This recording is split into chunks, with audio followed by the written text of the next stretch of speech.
हरि शरण।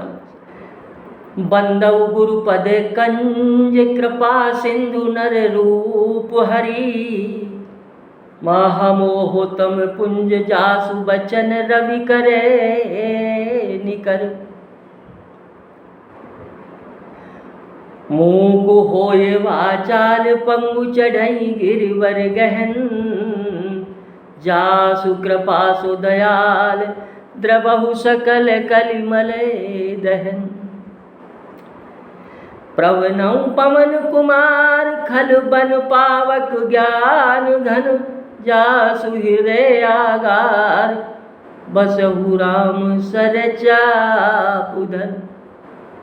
हरि शरणम हरि शरणम हरि शरणम हरि शरणम।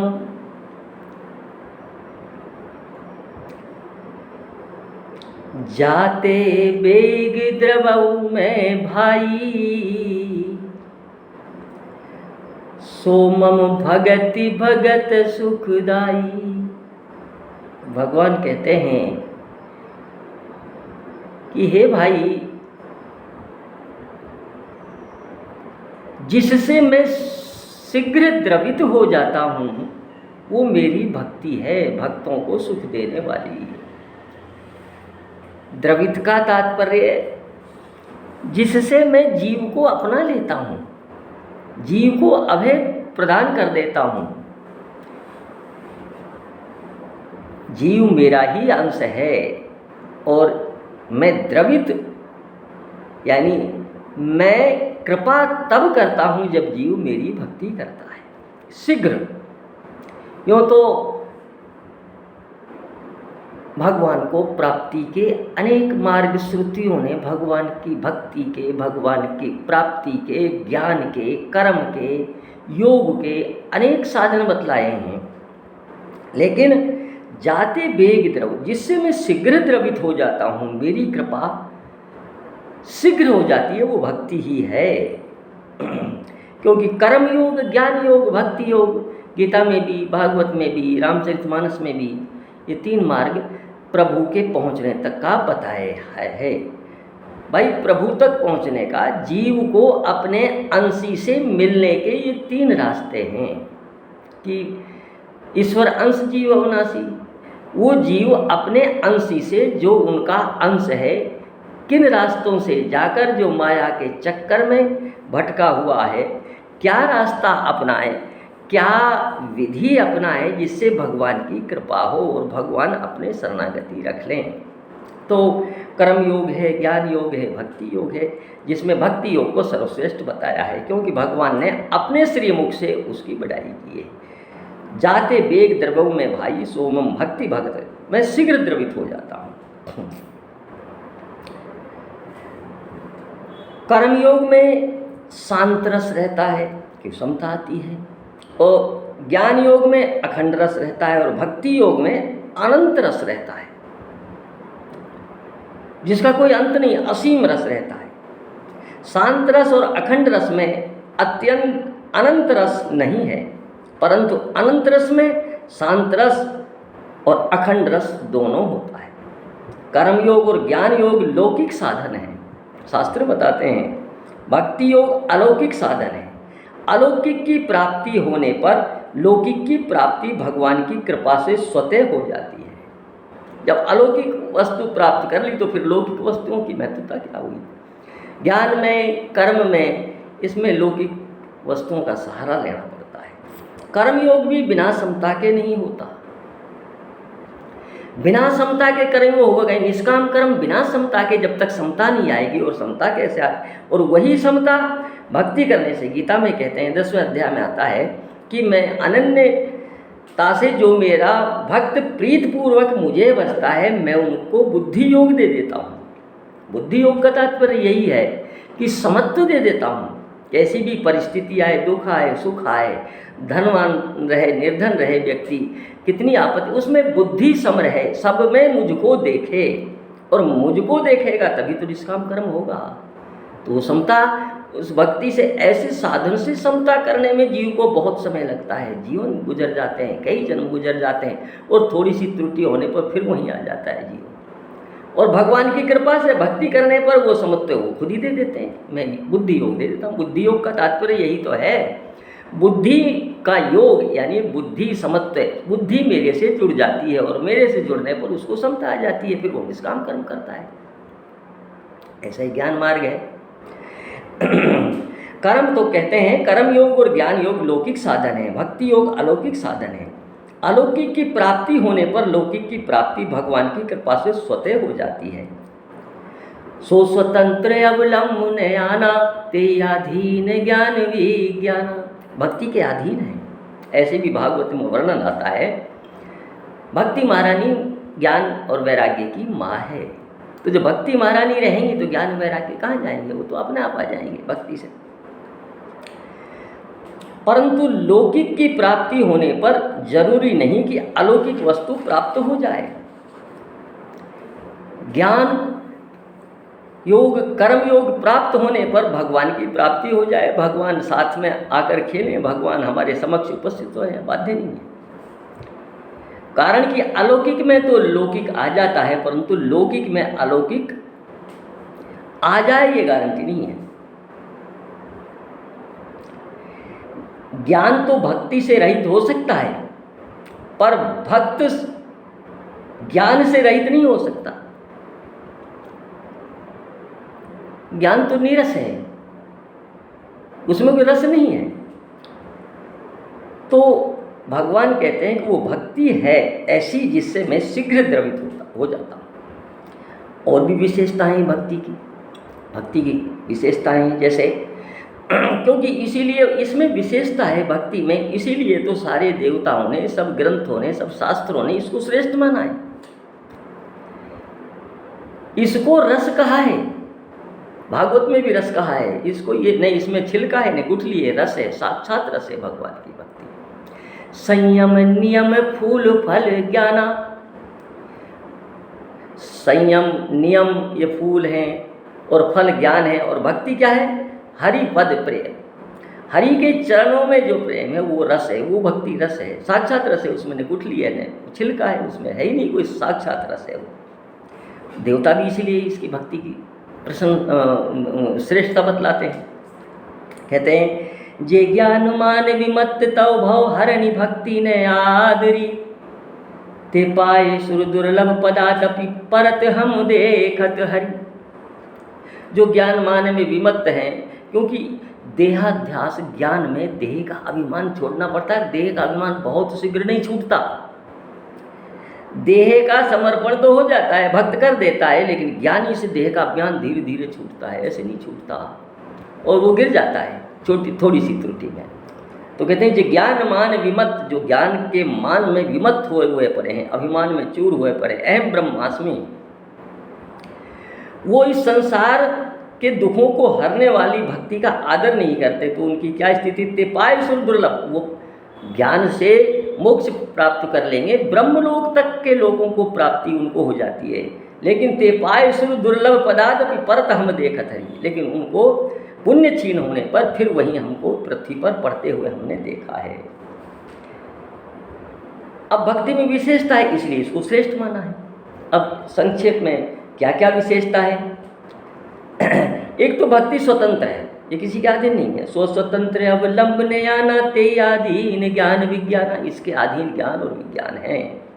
ज्ञान के अधीन भक्ति है ऐसा नहीं है, भक्ति के अधीन ज्ञान और वैराग्य है।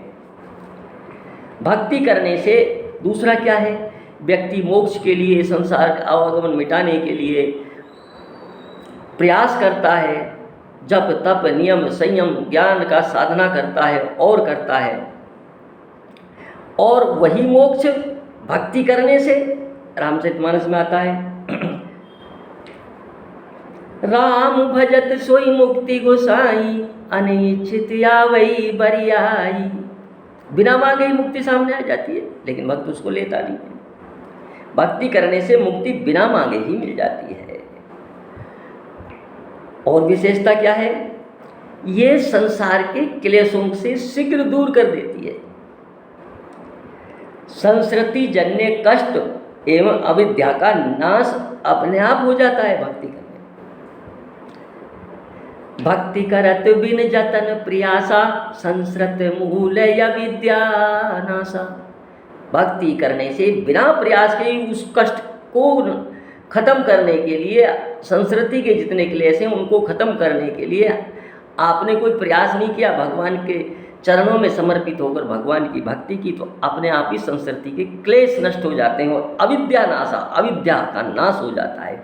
जिस अविद्या में पढ़कर जीव संस्कृति के कष्टों से दुख पाता है वो अविद्या नष्ट हो जाती है। जब अविद्या ही नष्ट होगी तो संस्कृति के कष्ट अपने आप दूर हो जाएंगे। इस प्रकृतिजन्य कष्ट, त्रिविध कष्ट, भौतिक, दैहिक, दैविक, जो 3 प्रकार के कष्ट हैं वो अपने आप खत्म हो जाएंगे। जब अविद्या क्या है? भगवान से जीव का विमुख होना ही अविद्या है। अरे भगवान को भूलकर माया के चक्कर में पड़ गए, यही तो अविद्या है। विद्या और अविद्या, तो अविद्या नष्ट हो जाएगी तो संस्कृति के जो एक कष्ट हैं ये भी नष्ट हो जाएंगे। दूसरा, ये बिना परिश्रम के ही होते हैं। कैसे होते हैं? जैसे आपने भोजन किया, भूख लग रही थी, भोजन किया तो उससे तुष्टि, पुष्टि और तृप्ति तीनों एक साथ होते हैं। अलग अलग से किसी के लिए प्रयत्न नहीं करना पड़ता। आपको भूख लगी, आपने भोजन मांगा, भोजन किया, प्रथम ग्रास से तुष्टि, भोजन आ गई, तुष्टि शुरू हो जाएगी अपने आप ही। और उस ग्रास के साथ ही आपकी पुष्टता, जो हृदय में, जो शरीर में, इस पांच भौतिक शरीर में बिना भोजन के जो दुर्बलता आई थी वो एक एक ग्रास से अपने आप ही, उसको दूर करने के लिए आपको कोई अन्य परिश्रम, कोई अन्य उपक्रम, कोई उपाय नहीं करना पड़ा। तुष्टि, पुष्टि और तृप्ति, और जब पूरी तरह भोजन कर लोगे तो तृप्ति हो जाएगी। इसलिए बिना परिश्रम के संस्कृति के क्लेश दूर होते हैं। अलग से कोई अलग अलग कष्ट को दूर करने, मानसिक व्याधि हैं, शारीरिक व्याधि हैं, इनको दूर करने के लिए बहुत उपाय करने पड़ते हैं, लेकिन भक्ति करने से ये कष्ट स्वतः ही दूर हो जाते हैं, त्रिविध ताप का नाश हो जाता है। और ये भक्ति करने से भगवान पहले कह आए हैं कि वेग द्रवों मैं शीघ्र द्रवित हो जाता हूँ, अल्पायास कर्तव्य, ये परिश्रम नहीं होता इसमें, जाते वेग द्रव्यों में भारी। वो एक उपाय यही है भक्ति का ही, जिससे मैं शीघ्र प्राप्त हो जाता हूँ। यहाँ तक कहते हैं कि न साध्यति माम योगो न सांख्यम धर्म उद्धवे। उद्धव जी से कहते हैं कि न मुझको व्यक्ति न तो योग से पकड़ सकता है, न सांख्य धर्म अपनाने से पकड़ सकता है, न स्वाध्याय से पकड़ सकता है, न तप से पकड़ सकता है। सिर्फ भक्ति है जिसकी पकड़ में मैं शीघ्र आ जाता हूँ। और एक विशेषता क्या है? किसी भी मंत्र को सिद्ध करने के लिए आसन चाहिए, उत्तम पवित्रता चाहिए, शुद्धता चाहिए। विधि विधान से वो मंत्र सिद्ध करोगे तो मंत्र सिद्ध होगा। और ज्ञान में भी यम नियम, आसन योग में भी इनको पहले करो, उसके बाद धारणा, ध्यान, समाधि, प्रत्याहार, उसके बाद क्रम से सब चीज़ होती हैं। भक्ति में कोई क्रम नहीं है। कैसा भी दुराचारी से दुराचारी व्यक्ति भी ये ठान ले कि मुझे भगवान की भक्ति करनी, भगवान के शरण में हूँ, मेरा कुछ नहीं है, अब उसने खूब दुराचार किए हैं। अपि चेस दुराचारो भजो माम अनन्य भाके, साधु रे उसे मंतव्य सम्यक व्यवस्थितो ही से। चाहे कितना ही दुराचारी व्यक्ति हो वो भी भक्ति कर सकता है, कोई रोक टोक नहीं है। अरे भाई, योग को करने के लिए पहले यम, फिर नियम, फिर आसन, प्राणायाम, प्रत्याहार, धारण, ध्यान, समाधि, 8वां अष्टांग, लास्ट में समाधि आती है। इनको नहीं करोगे तो समाधि में कैसे पहुंच जाओगे आप? या क्या नहीं पहुंच सकते। आजकल तो योग गुरु हो रहे हैं, सीधे ही धारणा, ध्यान, समाधि कराते हैं। इन पे चाहे भक्षाभक्ष खाते रहो, कुछ भी खाते रहो, कोई कोई नियम नहीं, कोई संयम नहीं, कोई सदाचार नहीं, कोई आचार नहीं, बस धारणा। क्या कर रहे हैं? ध्यान लगा रहे हैं।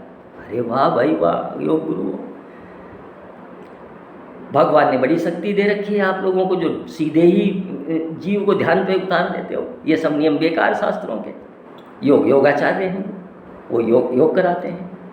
इनका महत्व नहीं, इनका क्या महत्व रहा? यम नियम आसन प्राणायाम, इनका क्या महत्व रहा? फिर प्रारंभिक सीढ़ी में नहीं चलकर डायरेक्ट वो तो ऊंची लिफ्ट से ऊपर चढ़ा देते हैं, धारणा ध्यान करा देते हैं। वो तो ऐसे ऐसे योगाचार्य हैं, धन्य हो, उनको प्रणाम करते हैं हम भी।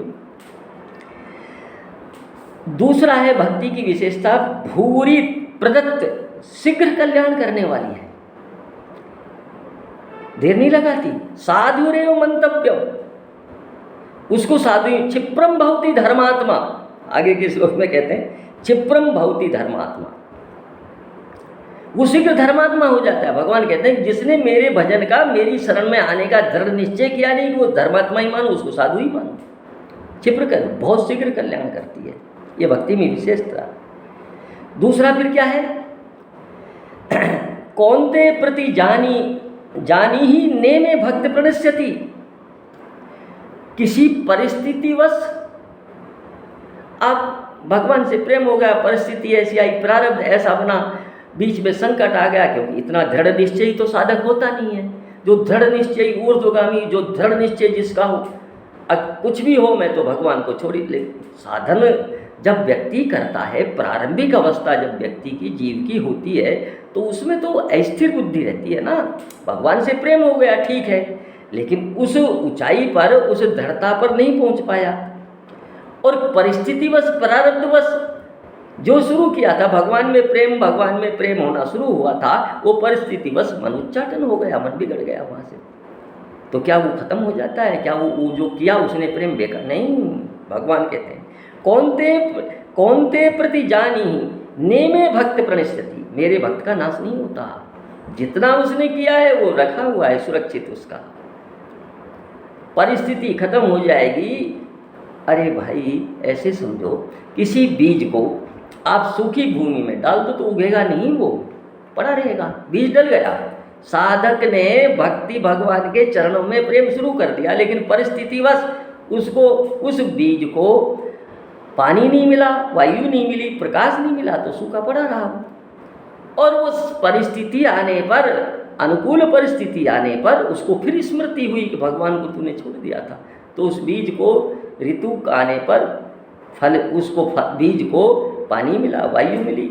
कई ऐसे खरपतवार होती है जो निश्चित समय पर ही उत्पन्न होती हैं, वो पड़े रहते हैं बीज, उसके किसान बोता नहीं है उसको, लेकिन पड़ा रहता है सूखा। अनुकूल परिस्थिति आती तो हरा हो जाता है। गेहूं में जैसे खरपतवार होती, गेहूं के समय में होती है, बाजरे में होती, बाजरे के समय में होती है।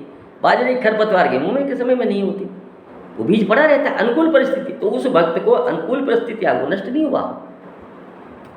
ने में भक्त प्रणश्यति, भक्त का नाश नहीं होता है। और भगवान को भक्ति ही प्रिय है, भगवान को भक्ति ही प्रिय है। अनन्यश्चे, जो अनन्यता से, अनन्याश्चिन्तयन्तो ये जना मां पर्युपासते तेषां नित्यभियुक्तानां योगं क्षेमं वयाम्यहम्।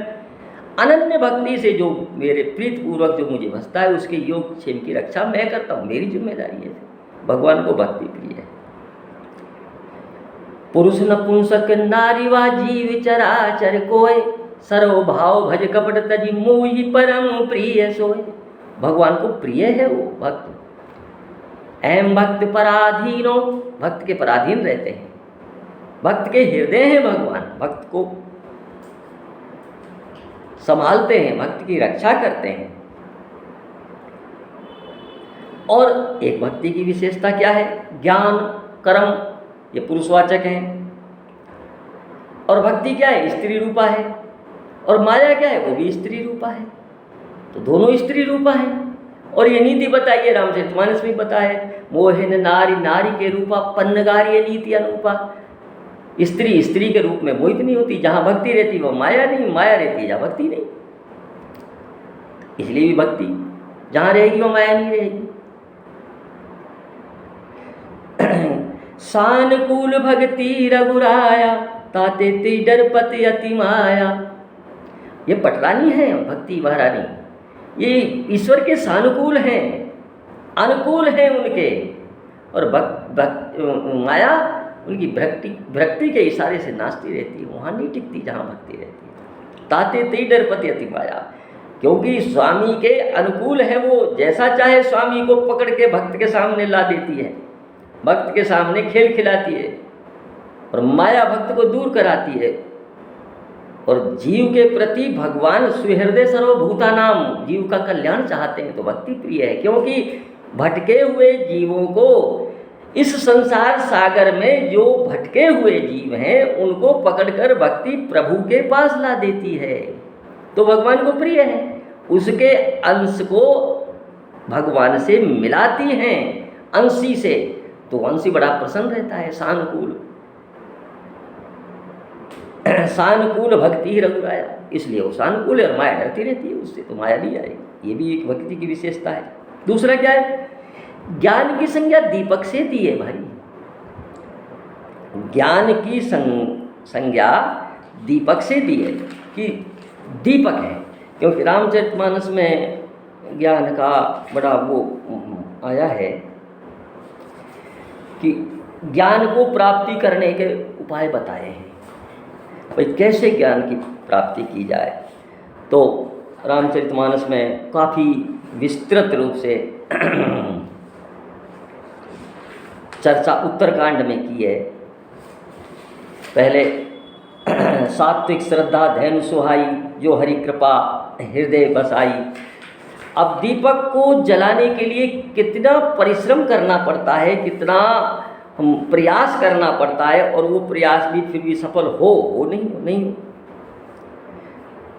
गाय लाओ, उसका दूध निकालो, उसको जमाओ, उससे घृत प्राप्त करो, घृत को गर्म करो, उसकी अशुद्धि को दूर करो, फिर दीपक लाओ, उसको बत्ती बनाओ और उसको उस दीपक में रखो, घी डालो और फिर उसको जलाओ और फिर उसकी हवा से सुरक्षा करो, तब वो कहीं जाकर प्रकाश देता है।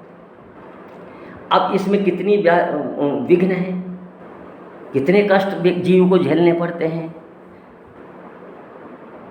इतनी साधन सामग्री एकत्रित करनी पड़ती है, और दीपक जला दिया और वो दीपक बुझा दिया अंत में, तो फिर परिश्रम बेकार गया ना। इसलिए ज्ञान का इतना वर्णन करने के बाद भी रामचरितमानस में कहते हैं, ज्ञान पंथ कृपान के धारा, परत खगेश हो ये नहीं बारा। कृपान कहते हैं जिनके दोनों तरफ धार हो, ऐसा है ज्ञान। गिरते हुए देर नहीं लगती, गिरते हुए देर नहीं लगती। कब गिर जाए व्यक्ति, भाई किसी स्थान पर पहुंचने के लिए 3 रास्ते बने हुए हैं।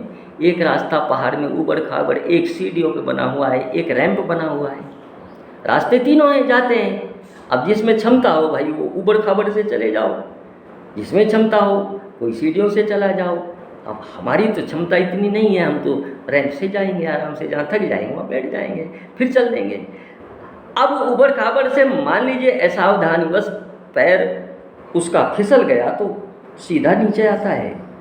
सीढ़ी, ऊपर की सीढ़ी में से फिसल गया, चक्कर आ गई तो सीधा नीचे आता है, इसलिए वो गिर जाता है और फिर वही प्रयास करना पड़ता है। और ज्ञान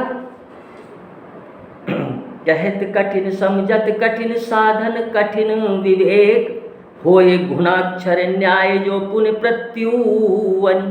कहने में कठिन, साधने में कठिन, विवेक नहीं रह पाता हर समय, बिना विवेक के ज्ञान कैसे होगा। और इसमें और उपद्रव है, यदि साधना भी इसकी हो जाए, गुणाक्षर न्याय से यदि ये सिद्ध भी हो जाए तो भी उपद्रव बहुत हैं। और ज्ञान टिकता नहीं भाई बिना प्रभु कृपा के। आप उदाहरण देखिए शास्त्रों में, ग्रंथों में, गुरु मुख से जो भी कुछ सुना है, संतों से जो सुनते हैं, बड़े बड़े ज्ञानियों को पथभ्रष्ट होते देखा है। ज्ञान रहा कहाँ, भाग जाता है ज्ञान, ज्ञान भाग जाता है, रुकता ही नहीं है।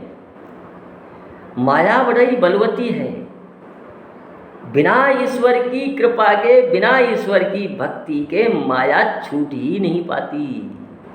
इसलिए तो कहते हैं मामेव ये प्रपद्यन्ति माया में ताम तरन्ति ते। जो मेरे को ही भजता है वो मेरी इस माया से तर जाता है। बड़ी विकट है माया, ज्ञान नहीं टिकता। आप उदाहरण देखें, लोमस ऋषि जी ज्ञानी थे, निर्गुण निराकार निर्विशेष के उपासक थे। और काकभूषण जी शिष्य बन कर गए कि मुझे सगुण रूप के दर्शन करा दो, हाथ जोड़कर मैं विनती करता हूँ। निर्गुण की उपासना देने लगे। भूषण जी ने कहा कि मेरा मन ऐसे उसमें सगुण में लगा हुआ है जैसे बिना जल के मछली नहीं रह सकती। प्रभु आप पहले मुझे सगुण साकार रूप के दर्शन करा दो, फिर मैं आपके निर्गुण उपदेश को धारण कर लूँगा। कोई गलती थोड़ी की थी। अरे भाई रुचि होती है। आप किसी को भोजन कराना चाहते हैं और कोई वस्तु खाद्य सामग्री उसको नुकसान करते हैं और आप जबरदस्ती कहते हो उसमें उसकी रुचि नहीं है कि खानी पड़ेगी तेरे को, ये कहाँ का नियम हुआ? कोई दोष नहीं था तो श्राप दे दिया चांडाल पक्षी हो जा। कहाँ रहा ज्ञान? क्रोध के द्वैत, बिना द्वैत के क्रोध बुद्धि होती है क्या? ज्ञान रहा क्या?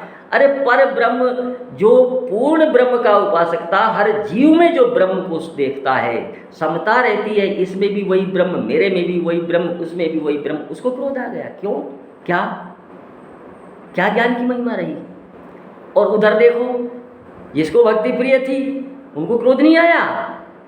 क्या कहा? प्रभु में देखे जगत के ईसन करे विरोध। उनको भक्ति थी इसलिए भक्ति के साथ ज्ञान भी रहा, भागा नहीं ज्ञान, पकड़े रखा भक्ति ने।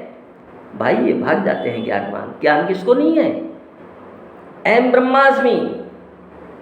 भाई आत्मा ने इसको मार सकते, ने इसको छेद सकते, ने पावक इसको जला सकती, ने हवा इसको सुखा सकती, ने सूर्य सुखा सकता, अग्नि इसको, सब जानते हैं। किसको बोध नहीं है? सबको ज्ञान है, लेकिन शरीर में थोड़ी सी पीड़ा होते ही दूसरे को फौरन मारने को घूमते हैं। किसी ने एक चांटा मारा, आप 2 चांटा मारोगे। अरे उसमें ब्रह्म है। जब आत्मा मरती नहीं, तुम्हारा क्या लेता है? मारने 2 चांटा। 5 भौतिक शरीर का है क्या किसी में क्षमता? है क्या? टिका क्या ज्ञान? ज्ञान नहीं टिकता भाई, ज्ञान भाग जाता है। बड़े बड़े तपस्वी, बड़े बड़े ज्ञानी मुनि भगवान को पहचान नहीं पाए, और ऐसे सबरी माँ जैसे ने भगवान को पहचान लिया, और बड़े बड़े ज्ञानी तपस्वी भगवान को पहचान ही नहीं पाए। क्या फायदा है इस ज्ञान से? गिर जाओगे, ज्ञान टिकता नहीं है। रामचरितमानस में एक दोहा आता है, शिव विवाह प्रकरण में जब कामदेव ने धनुष प्रत्यंचा संधान किया तो सबका मन डुगल गया। वहाँ उस क्षेत्र में जितने महात्मा भी तो होंगे वहाँ, अरे शंकर जी तो वन में रहते थे वहाँ, मात इसलिए दोहा कहा है, धरी ने काहू धीर सबके मन मन सिज हरे, जेहिरा के रघुवीर उबरे ते ही कालुम। किसी के मन को धीर ही नहीं रही। ज्ञानी पुरुष भी, जो ज्ञानी पुरुष थे वो भी काम के वशीभूत हो गए, फिर ज्ञान कहाँ रहा? दूसरा उदाहरण, सनक सनंदन ज्ञानी थे, ब्रह्म निर्गुण निराकार निर्विशेष के उपासक थे, और भगवान के तुलसी की मंजरी की गंध को सूंघकर वहाँ भगवान के दर्शनों के लिए आए। और जय विजय जो द्वारपाल थे वो पहरा दे रहे थे।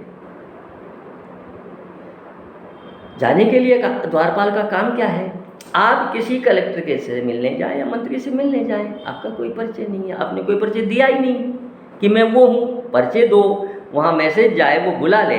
द्वारपाल का काम है रोकना सबका, वो ड्यूटी है उनकी, उन्होंने रोक लिया, नहीं जाने दिया, क्रोध किया कि आप इसके लायक नहीं। अरे आपने अपने परिचय नहीं दिया, आपका स्वरूप था भाई, आपके ही स्वरूप को देखकर उन्होंने जाने से मना कर दिया, और आपने क्रोध कर कर उनको श्राप दे डाला। भगवान आए, भगवान को पता चला तो भगवान ने बड़ा हाथ जोड़कर उनसे क्षमा मांगी, ज्ञान कराया उनको। जो ज्ञान विलुप्त हो गया था, जो विवेक भाग गया उनका, जो ज्ञान टिका ही नहीं, क्रोध कर कर उनको श्राप दे डाला। उनकी गलती क्या थी? अरे कोई सुरक्षा प्रहरी अपने स्वामी की रक्षा कर रहा है, उसकी गलती क्या? वहाँ वो पहरेदार थे, उनकी ड्यूटी थी कि बिना पूछे कोई, जब तक परमिशन नहीं आए कोई अंदर नहीं जाए। उनका दोष क्या था? श्राप दे डाला। भगवान ने कहा, हे भगवान, मेरे जो भ्रतों द्वारा किया गया जो अपराध है वो मेरा ही मानो आप। कांप गए सुनकर, तब ज्ञान हुआ। भाई कोई चपरासी बदतमीजी करेगा तो आप उससे गुत्थम गुत्था झगड़ा करोगे क्या? अरे उसकी शिकायत उसके मालिक से करो। आपने डायरेक्ट उनको श्राप दे दिया, उसके मालिक से उनकी शिकायत करो। भाई आप दंड देने के अधिकारी हैं क्या उनको? आप अधिकृत हैं क्या? उनको दंड दे दोगे, मार दोगे जान से, या फांसी दे दोगे? उसके मालिक से दंड दिलवाओ। भगवान ने उनको ज्ञान कराया कि मेरा अपराध है प्रभु, इनका कोई अपराध नहीं। कांप गए, त्राहि माम भगवान रक्षा करो हमसे, गलती हो गई, और तपस्या के लिए वापस चले गए दर्शन कर। तो ज्ञान कहीं टिकता है क्या? बिना प्रेम के सोहन राम प्रेम बिन ज्ञानू, करण धारे जल जिमि जल जानू। बिना राम की भक्ति के बिना, बिना राम के प्रेम के बिना ज्ञान किसी काम का नहीं है, और वो टिकेगा नहीं, रुक नहीं पाएगा। इसीलिए तो कहा है सो सब कर्म धर्म जरि जाऊ, जय नहीं राम प्रेम परिधाव। सो सब कर्म धर्म जरि जाऊ, जैन राम पद नेह निवाऊ। जोग कुजोग ज्ञान अज्ञानु, जय नहीं राम प्रेम परिधानु। वो सब कर्म धर्म किस काम का जिसमें भगवान का प्रेम नहीं है, जिसमें भगवान की भक्ति नहीं है, किस काम का है? वो जल जाए, वो कोई काम नहीं आएगा तुम्हारे। अब ये मार्ग है जिसको प्राप्त तो हो जाता है। आत्मस्वरूप का बोध होने पर व्यक्ति संसार को छोड़ देता है, और कर्म योग में व्यक्ति निष्काम होकर समत्व बुद्धि प्राप्त कर कर उस कर्म के बंधन से मुक्त हो जाता है, हो तो जाता है, लेकिन वो आनंद नहीं है, अनंत आनंद नहीं है। वो एक में शांत रस है, एक में अखंड रस है, एक में अनंत रस है। इसलिए भक्ति प्रिय है भगवान को। भक्ति प्रिय का यही कारण है कि इसमें भक्त अपने आप को स्वयं कर्ता जो है वो अपने आप को भगवान के सरेंडर कर देता है, भगवान की शरण में चला जाता है। इसलिए तुलसीदास जी कहते हैं नर विविध कर्म अधर्म, बहुमत शोक प्रद सब त्यागहु। नर विविध कर्म अधर्म बहुमत, सत्क्रम जितने हैं वो भी बंधन के कारण हैं। काम में कर्म सत्क्रम हो वो भी बंधन करता है, इसलिए उनको त्यागने के लिए भी कहा है। नर विविध कर्म और अधर्म को तो त्यागना ही है। बहुमत अनेक जो मत दे रखे हैं श्रुति पुराणों में, शोक प्रद सब, ये सब अंत में शोक को ही देने वाले हैं, शोक ही देते हैं, पश्चाताप ही देते हैं, व्यर्थ का परिश्रम ही हाथ लगता है। अरे नर विविध कर्म अधर्म बहुमत शोक प्रद सब त्यागहु। अपना अनुभव बता रहे हैं फिर तुलसीदास, विश्वास करि के दास तुलसी राम पद अनुरागहु। अरे भाई मेरा विश्वास करो, भगवान के चरणों में प्रेम करो। ये सारे शोकप्रद हैं, सब शोक को देने वाले हैं, ये काम नहीं आएंगे। तो भक्ति के लिए ही भगवान ने विशेष जोर दिया है कि भक्ति ही एक ऐसी है जो मुझे शीघ्र प्राप्त करा देती है, जिसकी पकड़ में मैं शीघ्र आ जाता हूँ, भक्ति की पकड़ में मैं शीघ्र आ जाता हूँ। अब इसमें एक प्रश्न आता है, भक्ति क्या है? भक्ति का इतना वर्णन किया है, भक्ति करो भक्ति करो, भक्ति क्या है? भागवत में 7वें स्कंद में एक परिभाषा आती है, भक्ति क्या है इसकी परिभाषा देते हैं। तस्मात् केन्याहु उपायेन मने कृष्णे निवेशयेत्। कहीं कहीं किसी ग्रंथों में यह भी आता है येन केन उपायेन मने कृष्णे निवेशयेत्। किसी भी उपाय से, किसी भी कार्य से मन भगवान के चरणों में लग जाए, भगवान के चरणों में मन लग जाए, वही भक्ति है। ऐसा भागवत में आता है, मन वचन कर्म से भगवान के चरणों में प्रेम हो जाए, वही भक्ति है। अब भक्ति के भक्तमाल में या और भागवत में भी 12 आचार्य बताए हैं भक्ति के, जिसमें से ब्रह्मा जी हैं, नारद जी हैं। नारद जी दूसरे नंबर पर आते हैं।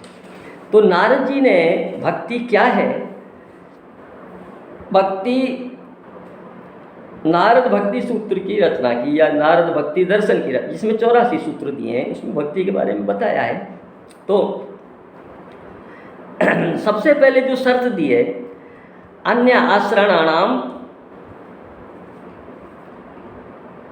त्यागो अनन्यता, अनन्यता से भक्ति की जाए, अनन्यता से भक्ति की जाए। भागवत में 2 बातें आई हैं।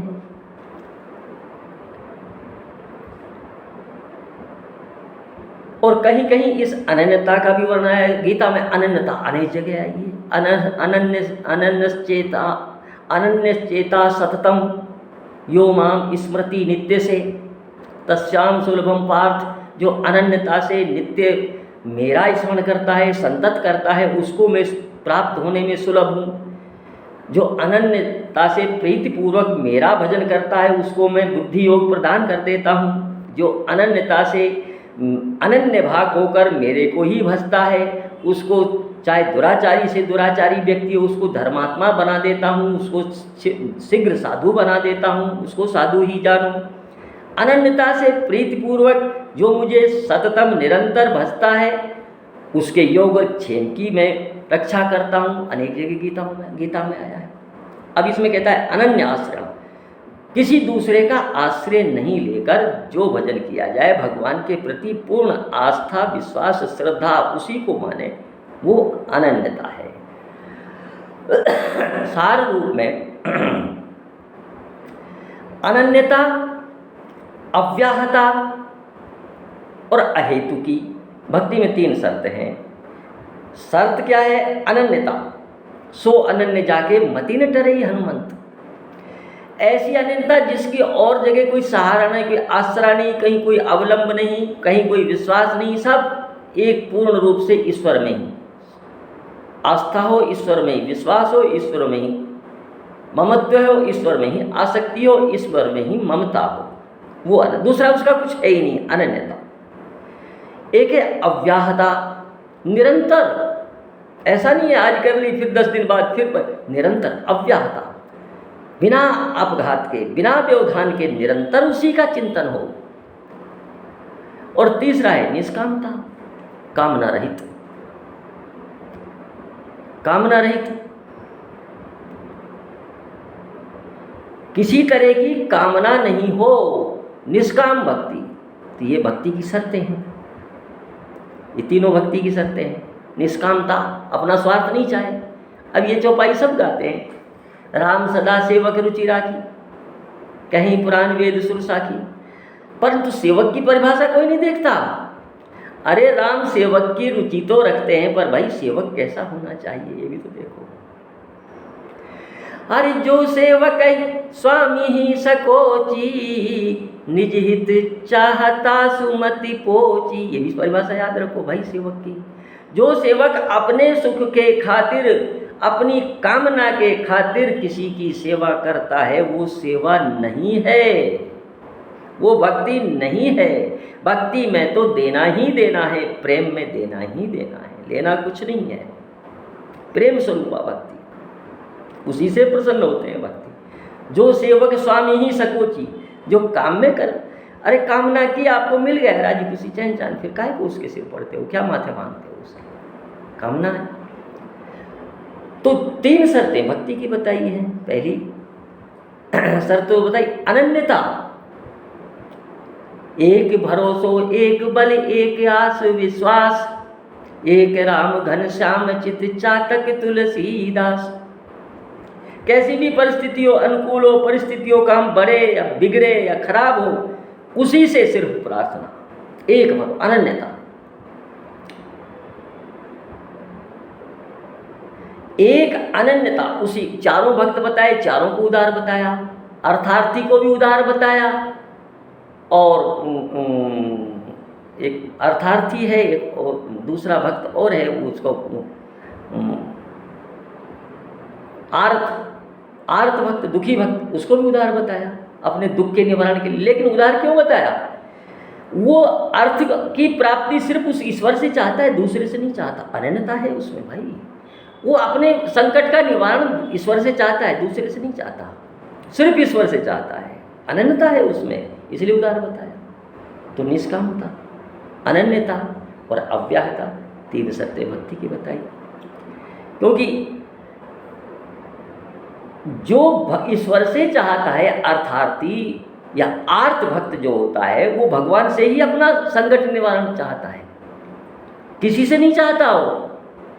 उसकी टेक रहती है, उसकी अनन्यता रहती है।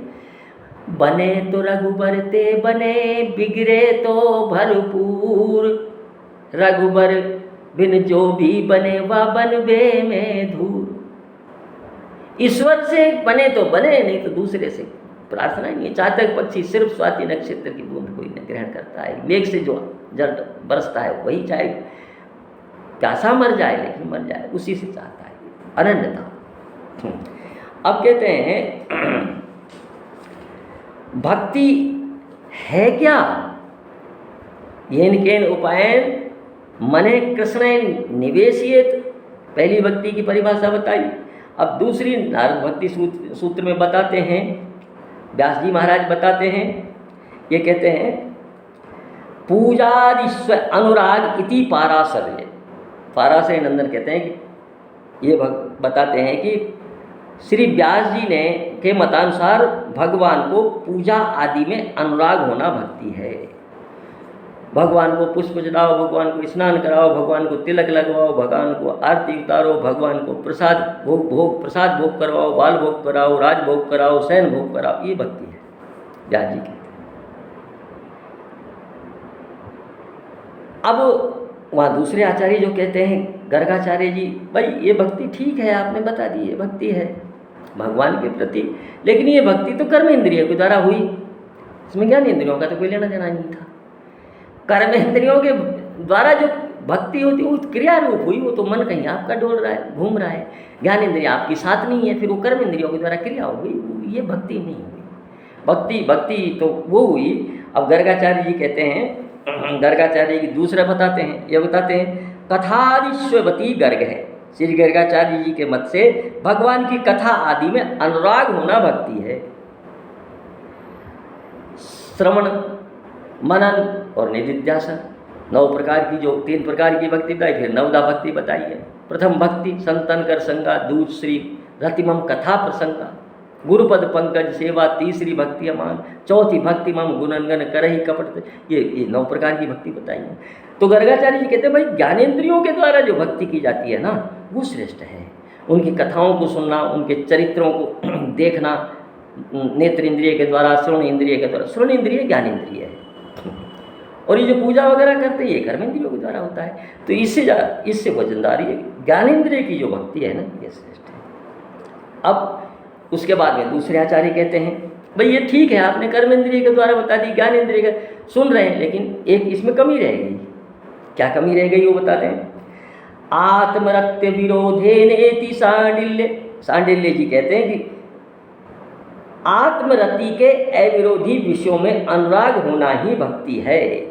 भाई आप पूजा कर रहे हैं, आप कोई कथा सुन रहे हैं, आपका मन नहीं है वहाँ, आत्मरति नहीं है, आपका मन का लगाव नहीं है, आपका प्रेम नहीं है, तो उससे क्या फायदा? वो भक्ति नहीं है, वो भक्ति नहीं हुई।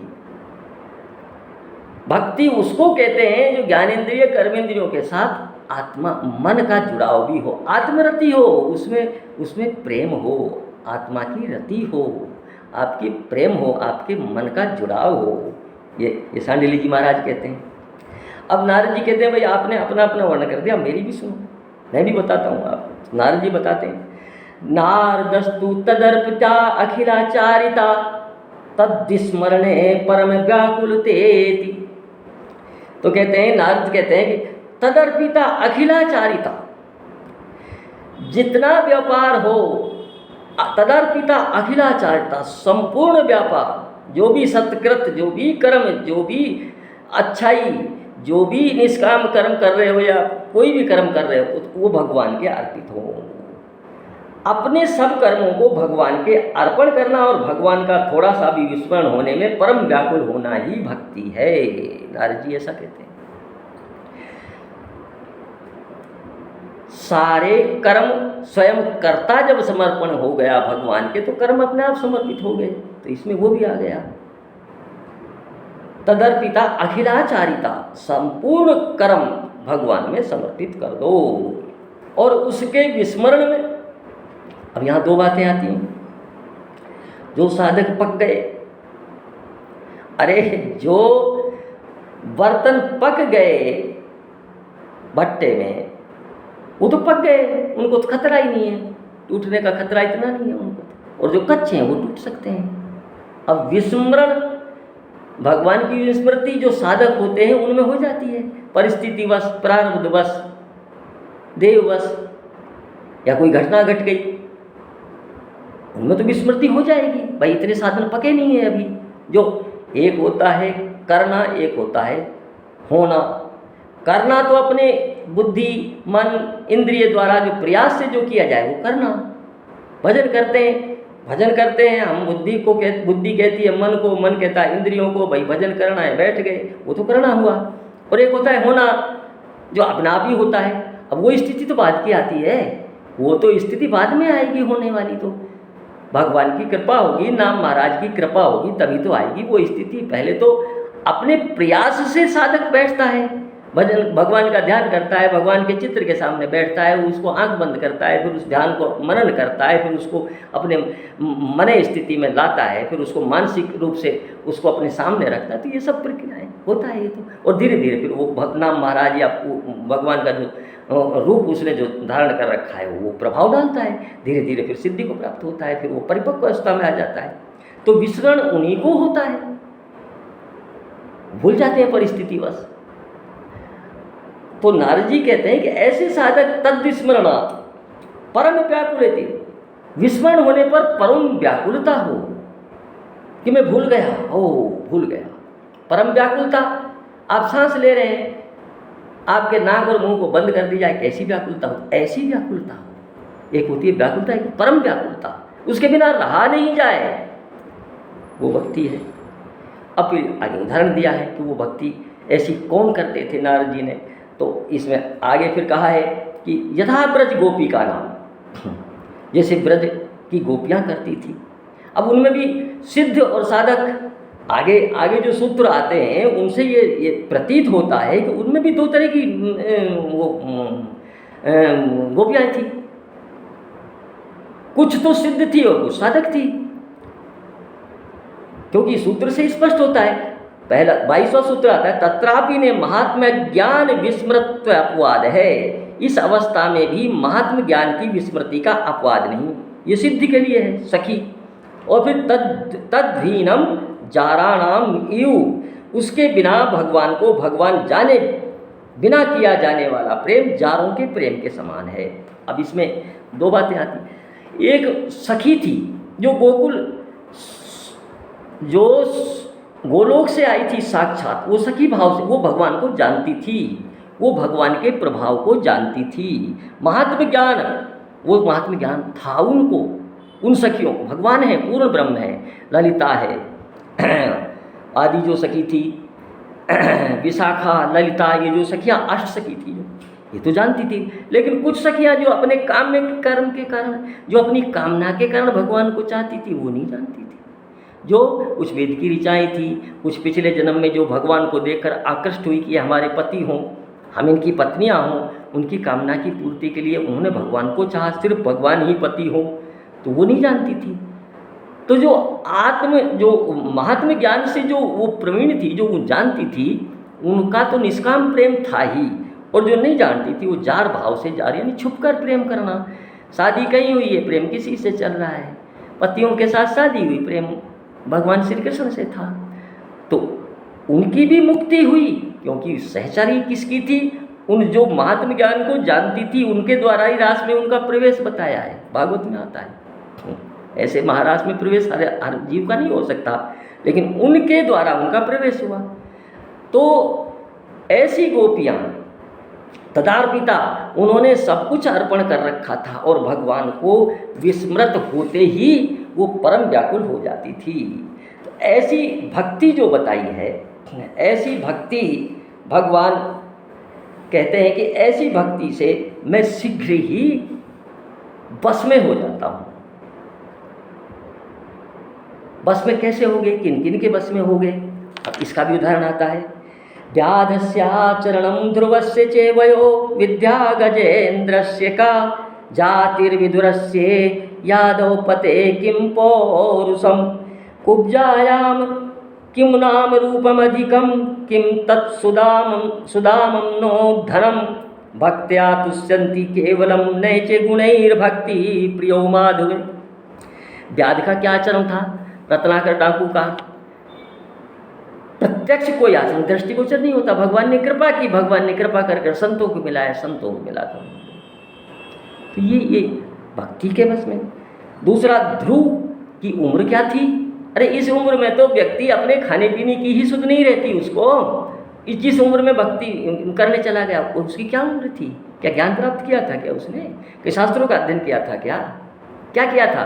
या किसी गुरु के पास गया था? गुरु जी जो नारद जी रास्ते में मिले उनको। दूसरा के गजेंद्र से का जाति और जाति का अभिमान। हाथी कोई ब्राह्मण था, कोई तपस्वी था क्या? कोई ऋषि पुत्र था क्या? गजेंद्र हाथी, जिसको भगवान ने इतनी रक्षा की, तो जाति का भी कोई नहीं आया। दूसरा कहते विदुर से और दासी पुत्र विदुर, दुर्योधन के मेवात आगे शाक विदुर कर खाए, ऐसा वर्णन किया कि ऐसी तृप्ति विदुरानी ने जो छिल के खिलाए, ऐसी तृप्ति मुझे तृप्ति 2 जन्म में 2 बार मिली है, 2 अवतारों में। एक तो सबरी माँ के बेरों में और उसके विदुरानी जी के छिलकों में। उसकी कोई कुल था क्या? श्रेष्ठ कुल का दासी पुत्र था वो तो विदुर जी, तो प्रेम था। दूसरा कुब्जाया, और कुब्जा का क्या रूप था जो रूप पर आकृष्ट होते थे। अरे उससे तो सुंदरियाँ और थी वहाँ मथुरा में, लेकिन उसकी चाहे काम में कर्म से हो कि मुझे पति मिले, लेकिन ईश्वर से ही था, अनन्यता थी। ये गुण सबसे बड़ा था। तो कुब्जायाम किम नाम रूपम अधिकम, और सुदामा के पास कौन सा धनी था? अखंड भंडारे चल रहे हैं, करा रखे हैं, धनिकों ने दान दे रहे हैं, कितने कर रहे हैं। धनिकों के बस में हो तो गरीब को तो वहाँ पास में पहुँचने ही नहीं देंगे ये धनवान, भगवान को तो खरीद लेंगे सबको। सुदामा के पास कौन सा धन था जो सुदामा के ऊपर इतनी कृपा की? तो भक्त्या तुष्यन्ति, केवल भक्ति से ही, और कोई गुण से नहीं, केवल भक्ति से ही प्रभु प्रसन्न होते हैं। और कोई गुण न रूप का, न जाति का, न विद्या का, और न योग्यता का, विद्युता का, ऐसा कोई गुण है ही नहीं जिसके कारण भगवान प्रसन्न होते हों। सिर्फ भक्ति के कारण ही भगवान प्रसन्न होते हैं, भक्ति के कारण ही भगवान प्रसन्न होते हैं, और कोई ऐसा गुण है ही नहीं। भक्ति। जय जय श्री राम।